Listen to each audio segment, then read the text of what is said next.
শেষ রাতের আগুনে ভস্মীভূত হয়েছে রাজধানীর মহাখালীর 7তলা বস্তির 1.5 শতাধিক ঘর। সব হারিয়ে দিশেহারা বস্তিতে থাকা নিম্ন আয়ের বাসিন্দারা খোলা আকাশের নিচে অসহায় দিন পার করছেন কয়েকশো বস্তিবাসী। তাকিয়ে আছেন প্রশাসনের মানবিক সহায়তার দিকে।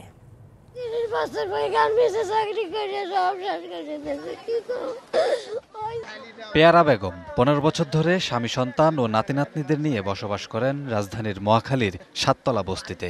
মঙ্গলবার মধ্যরাতে লাগা আগুনে চোখের সামনে পুড়ে ছাই হয়ে যায় সর্বস্ব।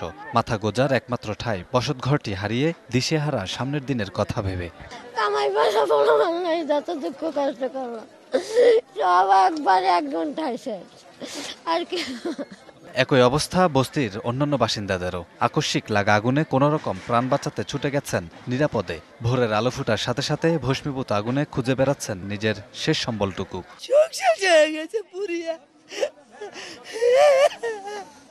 খাট, ফ্রিজ, র‍্যাক, মেশিন, সেলাই মেশিন, যা এক খালি এটাই আছে, আর কিছু নেই। লিলি হালাল বিউটি সোপ, বিএসটিআই কর্তৃক সনদপ্রাপ্ত দেশের প্রথম হালাল বিউটি সোপ। দীপ্তিময় উজ্জ্বল ত্বকের জন্য।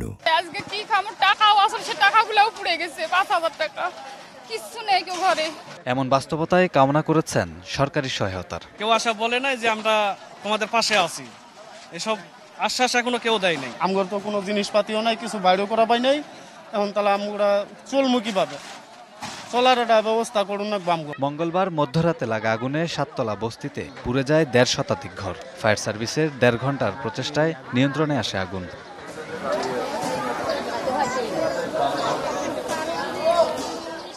পুড়েছে স্বপ্ন, পুড়েছে আহারের এই চাল। গতকাল মধ্যরাতে লাগা 7তলা বস্তির এই আগুনে নেমে এসেছে ভয়াবহ মানবিক বিপর্যয়। এমন বাস্তবতায় জেলা প্রশাসনের সহায়তায় প্রত্যাশা করছেন ক্ষতিগ্রস্ত মানুষগুলো। Kamrul Hasan, DBC news, Dhaka.